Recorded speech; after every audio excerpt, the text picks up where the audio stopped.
Management of KWSH or the 110 Broadcast Group.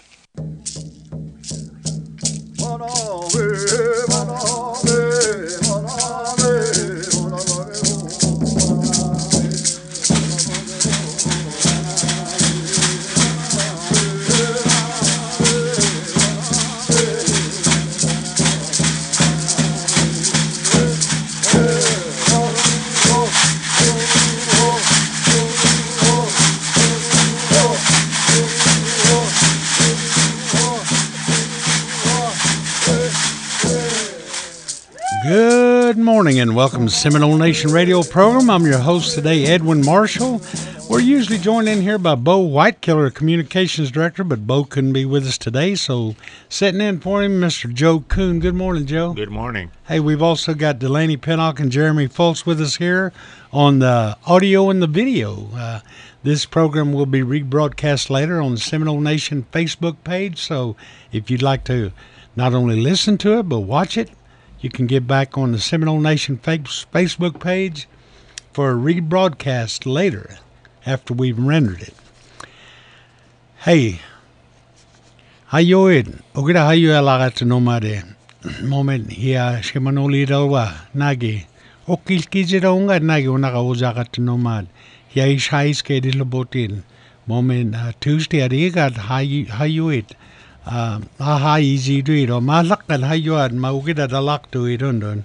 Moment lazy zugurmangan. And before we start our program this morning, we've got a special little thing we wanted to do here, and this is in memoriam of Randy K. Isaacs, a student at Conwall High School, who perished a few days ago in an auto accident. So we just kind of wanted to do this at this time.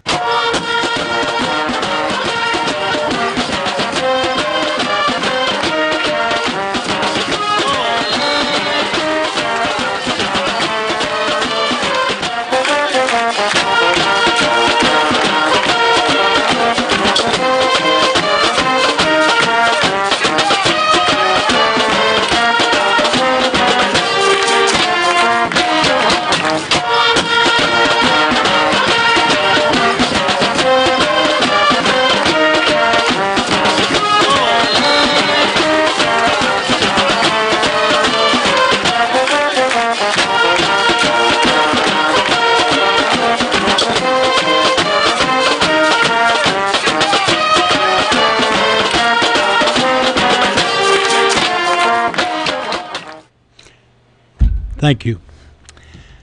As I mentioned, this is in memory of Randy K. Isaacs. Randy was 12 years old, a student at Conwall Middle School, or Conwall Junior High, I guess you'd say.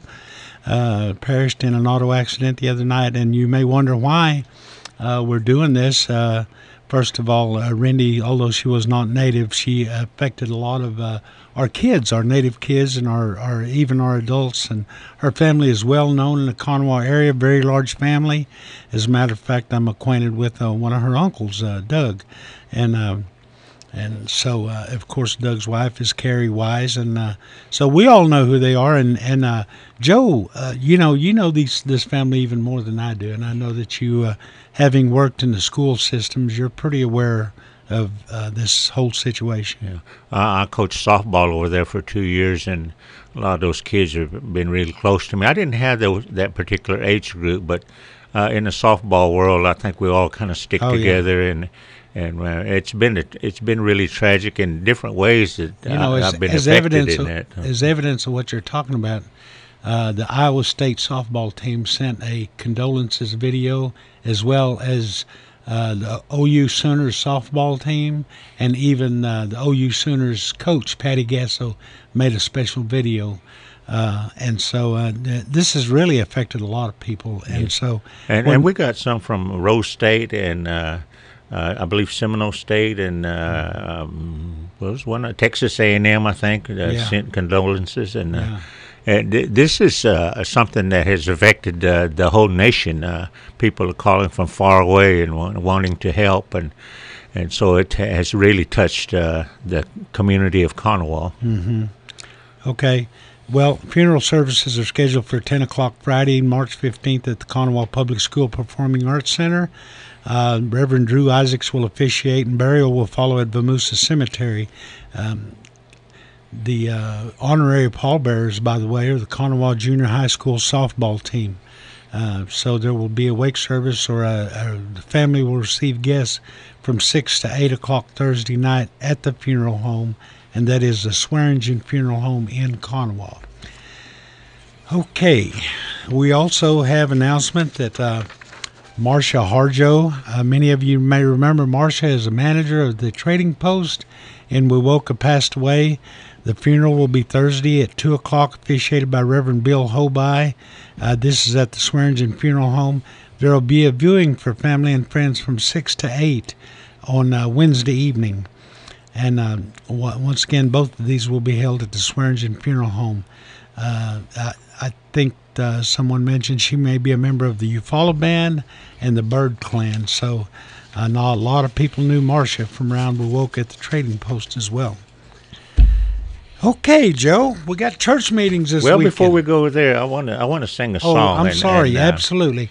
Joe had a song prepared that he wanted to sing, and this is in dedication to Randy K. Isaacs and her family. It's a Mvskoke song, and so at this time, Joe was wanting to sing that song. Yeah, and the song is in our culture. We don't have a word for goodbye. We have words that says that we'll see each other again. Absolutely. So I want to sing this in memory of Randy Isaacs and to her family. And a lot of them deal closely with our native students and native people down there, a close-knit community. So I want to sing this for Randy. Mo Mvskoke mita piakathis hitka chimo chagis. Mo Mvskoke mita piakathis hitka chimo chagis.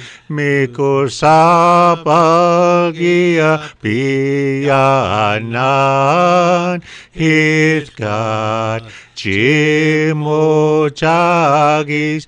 Mikor sapagia pianan hitkat chimo chagis. Mo Mvskoke mita piakathis hitkat chimo chagis. Mo Mvskoke mita piakathis hitkat chimo chagis. Hadam tihi jagathis. Wado. And Joe said, we shall see each other again. That's like he said, there's no word for goodbye, but we say we'll see each other again. But Joe. Mm-hmm. All right, we got church meetings this week, Joe. Coming up on March the 17th, we got church meetings at Butler Creek, at Cedar Creek, Eufaula. Wait a minute, Butler Creek. Do you know where that's at exactly? No, I've never been there. I've been there, but I can't. I think it's back up east and a little bit north of us. Butler Creek. Also, Cedar Creek, Eufaula, over here between here and Conoway. Also, Grave Creek. I've never been there. That's over near Hidgety, where they call it Hidgety, over there on the other side of Henrietta. Mm-hmm. Greenleaf Baptist Church over near Okemah. And, you know, by the way, Greenleaf just recently lost their pastor just last week. Yeah. Okay. New Yucca. Oh, Hidgety. Hidgety this coming Sunday as well. New Yucca Baptist Church over by Okemah. Randall Mission over near Henrietta. Sand Creek Baptist Church near Wetumpka. Sand Springs over near Gore, Tallahassee, and that's right in our neighborhood out here. Also, Tliwahli over near Dustin, Tukpofka near Calvin, Tugabuchee Methodist, and that's over near Yeager, Tuskegee over near Eufaula, and our brother, Reverend Curtis Kenney over at Wewoke Indian Baptist this coming Sunday. So if you all care, just go out and want to visit one of these churches. Those are the churches that are having meetings this week. Is there another Tallahassee over by Okmulgee? Tallahassee, yeah. Well, you're absolutely right. There is a Tallahassee over there. I've heard of it. And but that may be what it is. That might be, yeah. It's Tallahassee Methodist, yeah. All right. Coming up on April 27th, we have a standing call meeting of the General Council. So that will be in April, a couple of months off, or actually, yeah, about a month and a half away. Our next meeting of the General Council will be April 27th. Also, coming up April 24th through the 27th, Augusta Baptist Church is having a 4-night revival. That's located at 400 South Wewoka Avenue in Wewoka. And it's a lay minister revival, I believe. First night will be Dennis Fish. He'll be speaking on April the 24th. That's senior adult night. Then the next night on April 25th, Jeff Harjo, the older youth night. And then on April the 26th, John Factor, and that's the youth night, a young man, very young man. And then on the 27th, Russell Daniels, and that will be adult night. Everyone is invited, so that's at Augusta Baptist Church right there on, I'll call it Main Street, but 400 South Wewoka. Hey, Joe, we got Seminole Hijiti, all-you-can-eat wild onion dinner this Saturday. That's a big one. That's a big one. I like to go there. I've been there a couple of times. And the cost is $10 for adults, $7 for kids, and 5 to 8 years old. And if your child is 4 and under, it's free. So that goes from 11 o'clock to 3 o'clock. And Seminole Hijiti Methodist Church is at 11454 North-South 3610 Road. I couldn't tell you. I couldn't find it by that address, but I know where it's at. I know where it's at, but I don't know what the address is. Do you think I passed for like a $7 meal? I don't know, Joe. 5 to 8 years old. Okay. All right. So come on out there Saturday. That's going to be $10, all you can eat. All right. Seminole After School Program. Huwidagi Yiksagat. They're having a youth language fair, 17th annual Oklahoma Native American Youth Language Fair. Joe, we got a little bit of involvement in that. Yeah, we did. Sure did. Helped them with some of the language and some songs and things. Yeah. So if you want more information, not only about the language fair, but about the after-school program, you can call Seminole Nation Strong Kids Program at 257-7261.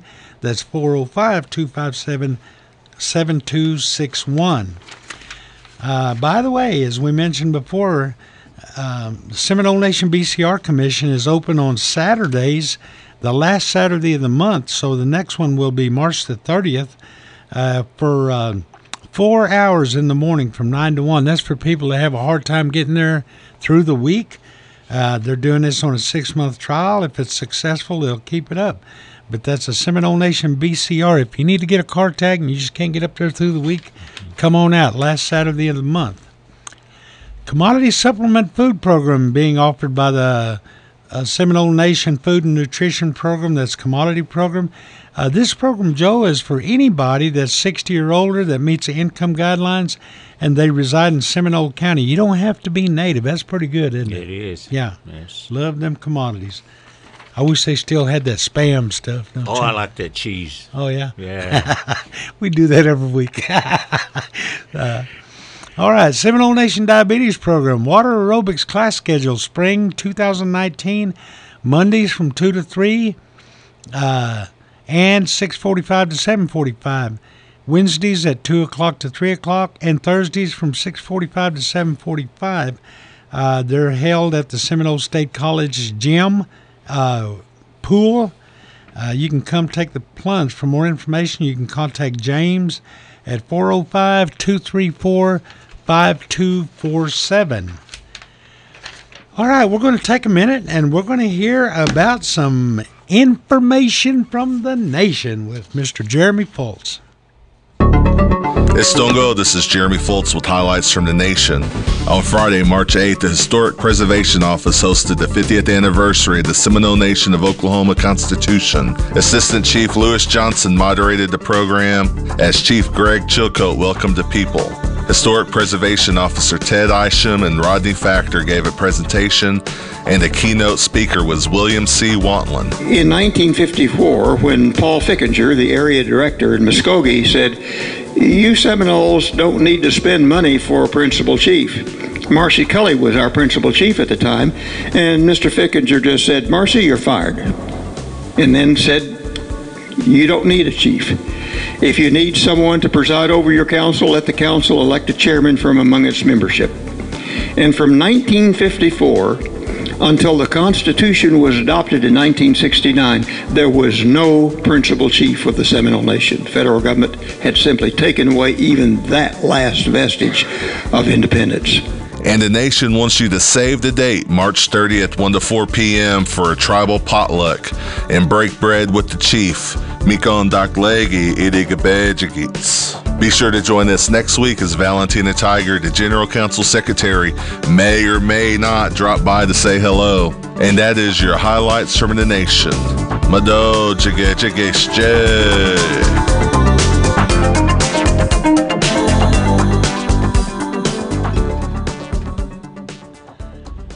All right, Meadow, Jeremy, that's a good job. Yeah. What do you think about it? He's getting a little more fluent all the time. Yeah, buenos.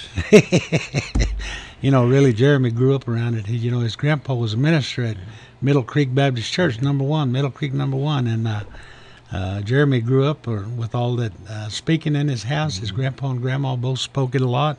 And it's where he gets a lot of that, I'm sure. Yeah. He smells like wild onions all the time, too. Taloxati and wild onions. Well, I'll tell you what, we got a few more events going on. Spring break fever is going on. There's going to be a class during spring break, learning how to interview with Gina and how to do a budget. So that's going to be at March 19th at the North Community Center. Refreshments will be served. It's sponsored by Seminole Nation WIOA. Emma Harjo is the director. Also, at that time, during that time, there's going to be a substance abuse in your brain road to recovery program. It's going to be about marijuana in the brain. It's going to be a workshop. That's going to be spring break, March 18th, from 1 o'clock to 3 o'clock at the North Community Center as well. If you want to learn more about this, you can contact Emma Wesley Harjo or Cynthia Johnson at 405-234-5249 or 405-239-5252. Also, there's going to be another workshop going on March 19th. The title of the class is Interviewing Skills, and be offering how to do a budget on this. Oh, I guess we covered that. Mm-hmm. Okay, well, anyway, you can call them at 405-234-5249. Also, on the 21st, Seminole Traditions Cultural Event. It's going to be kind of a little workshop for the youth and or anybody who wants to come. And that's going to be at the North Community Center at the Mission Grounds. It's come and learn why we dance and why it's important to carry on the tradition. If you ever wondered where storm dancing originated and the meaning behind the songs and turtle shells and a lot of aspects about storm dancing, come on out.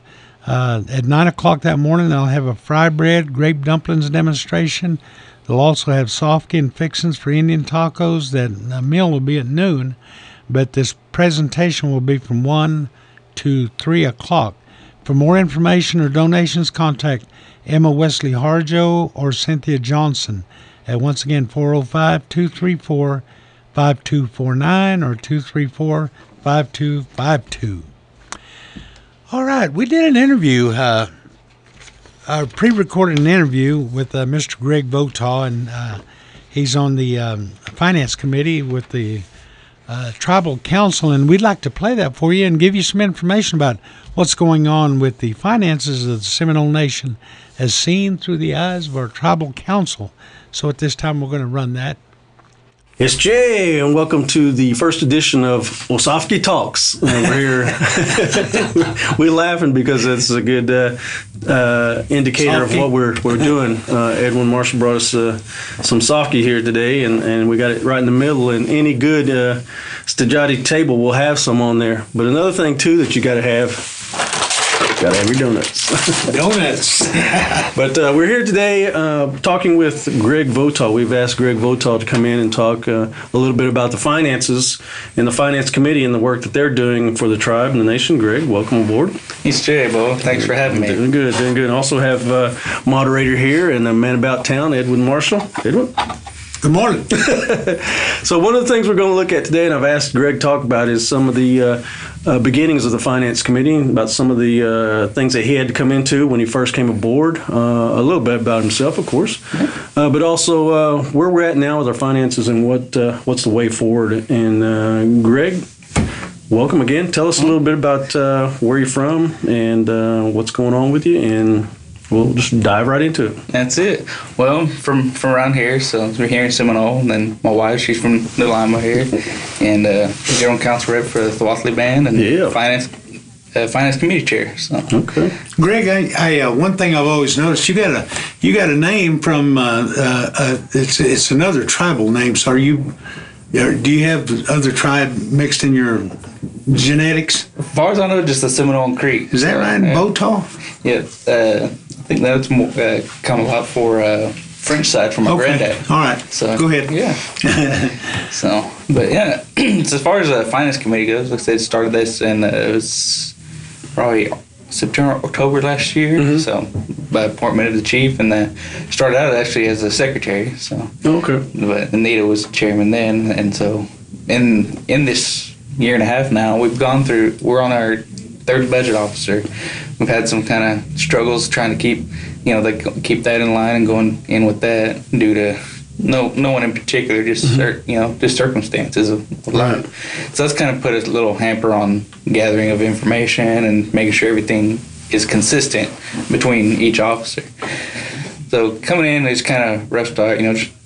Everyone on the committee was newly elected. What were a few of the friction points coming in that you had when you took on the mantle as finance committee chair? What were some of the friction points you immediately saw? As far as that friction right off the bat, I guess that to me I was really kind of unaware at first, but just kind of learned the process and what was coming in on. Mm-hmm. And so really I guess the friction point personally would be just knowledge and understanding. Transitioning into so learning the system. Mm-hmm, right, because no one finances of one entity as another. You can come into the tribe, it's a totally different animal. Yeah, dealing with school budgets and all the rest of that. This, like I said, once you get the federal government involved, then you have the tribal entities. You're going to take in so many more factors into comprehending what it is that we need to know to make sound decisions.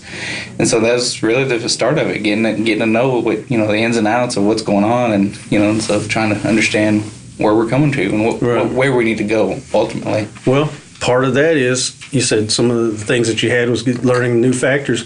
You've actually got a new factor with you, Larry Factor, our budget officer.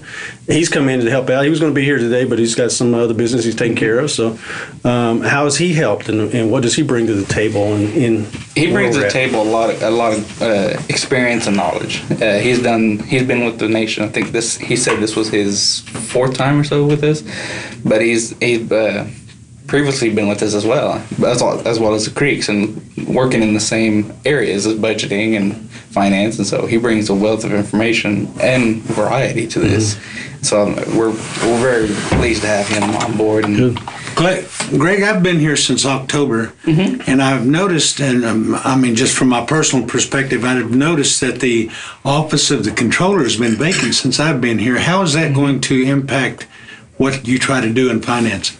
For that vacancy, it still impacts us on as far as reporting and all of that goes. We're actually working with the accounting firm that helped us with our audit and getting that in line, and they're continuing on to assist us in that and making sure that. And I think that's the biggest thing that we're coming up to right now is the fact they're providing their own knowledge and understanding as well, and they're helping us to and our staff to better know what it is we need. Knowing what and how to report and just really bringing in, like I said, the knowledge and understanding. I think that's the biggest thing. We can know a lot of things all day long, but until we understand them and know the ins and outs of how it works, that's where we need to. I should clarify that position is being advertised, however. Yes. Controller. Yes. And so I think that's, like I said, it's just we're working to understand what we don't know and better know what we need to know. Right. And Larry's been very vocal, especially on the last general council meetings and the band chiefs meetings, on how to, for us as directors and those that are working within the nation, how we can better make the system. Yes. By holding us and letting us know, say, hey, is there something on your end that you're seeing that I'm not seeing?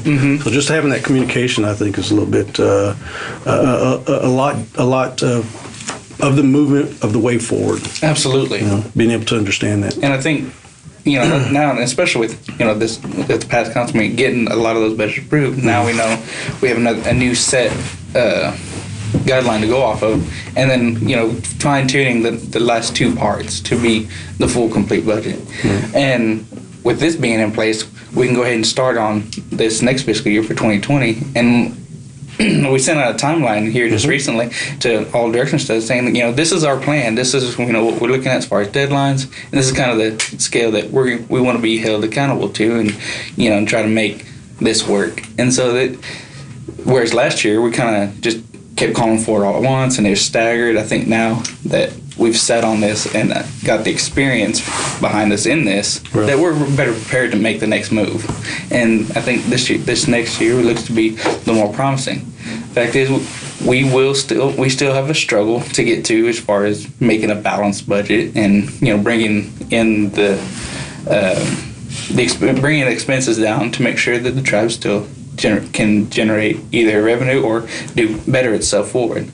Because and this thing, we can make revenue expenditures even out all day long, but it doesn't get us anywhere forward. We need to make sure that as a nation, we prioritize what it is we want to fund and what we want to see grow within ourselves, and then make sure that we're focusing to better that part out. Key word is prioritizing. Exactly. And Larry has mentioned that in the past two meetings, but, who's going to decide where the priorities are at? And that's what we need to know as far as the people, what do they want to see? What do they want prioritized in our nation, Because we can make decisions, say we need this program, we need that one, but what if the people don't want that? We need to better understand what it is that not only the people want, but also what we can afford and what we need to do to make this better for everyone. I'm going to ask you a question, Greg, right here that I think I'm asking this from the perspective of the common citizen that doesn't really know the internal operations of the tribe, what's going on. In the past several months, there seems to be a de-emphasis on the winery and that operation. And the other day, the council passed a resolution for hemp farming. And so is that an industry that is going to replace what was started with the wine initiative? That I'm not entirely sure of. Okay. Because, but one thing I will say that's constant is the fact that there is a focus on agriculture. Yeah. Granted, we may have not seen a success in vineyard winery, but maybe another venture, and as far as hemp, and like I said, I'm not sure yet. We're just going for codification as far as laws go. Right. So that we can maybe look at it, and then we can start, studies and trying to figure out how it's going to be financially to the nation. And if it's feasible, you got the property. Exactly. And so, but the key thing is here, we're looking at part in agriculture, and we know very well that that's a very key component to our culture, to our tradition. If we can't grow any food, or we can't grow our land as far as the quality of it, Maybe we ought to start taking a look at farming white corn for Softke. Huh? That's never out of the picture. Yeah. So where there's white corn, there's Softke. Big market for it. That's it. But so I mean, it still maintains a staple. So. All right. Well, I think we'll just go ahead and wrap it up from that. Delaney, you got anything over there, Delaney? It's mandatory Delaney shot. We've got to have that. I love our Delaney. Hey, with that, I'll bring up the first edition of Mvskoke Talks. Mvskoke Talks. That's it. I'm here with Edwin Marshall, Greg Votaw, Delaney, and Jeremy behind the camera, of course. Thank you, gentlemen. And we look forward to seeing you next time. Yes, Until sir. then, Muddo. And I want to remind you, you can see the entire interview on YouTube. It'll be uploaded in the very near future. But we're going to start a new blog called Mvskoke Talks. And so I guess we're going to keep cooking that Softke and doing those interviews. Hey, we got a couple more announcements we want to give you. This Saturday, Mvskoke Harjo Band is having a meeting at the OAP building in Mvskoke. That'll be at 7:30 p.m. this Saturday evening. That's a Mvskoke Harjo Band. I also want to give a shout out to the Bowlegs Beta Club. They got several tribal members on that team, and they won several awards recently at the Oklahoma National Beta Club State Convention. That was on March 4th and 5th. So I want to say, hey, way to go, guys. All right, bingo coming up April the 6th at Strother Public School Cafeteria. Strother JOM Parent Committee is having a grocery bingo fundraiser. Also, 2019 Big 12 Women's Basketball Youth Clinic, Saturday, March 10th. Nope. Already passed. Already passed. Okay. Old news. All right. Hey, Joe, that's about it for this week. You got another song to close us out with? You know, I don't really, but... Oh, man, you got 100 of Okay, them. all right. Thank you for joining the Seminole Nation radio program. Once again, I'm Edwin Marshall, your host, and we'll see Bo Whitekiller hopefully back here with us next week. Miko sabi folanan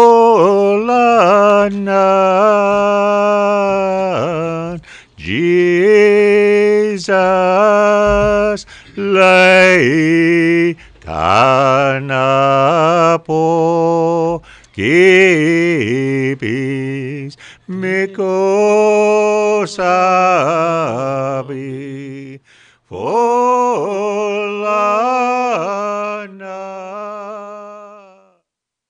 KWSH, the new 97.7 FM and 1260 AM.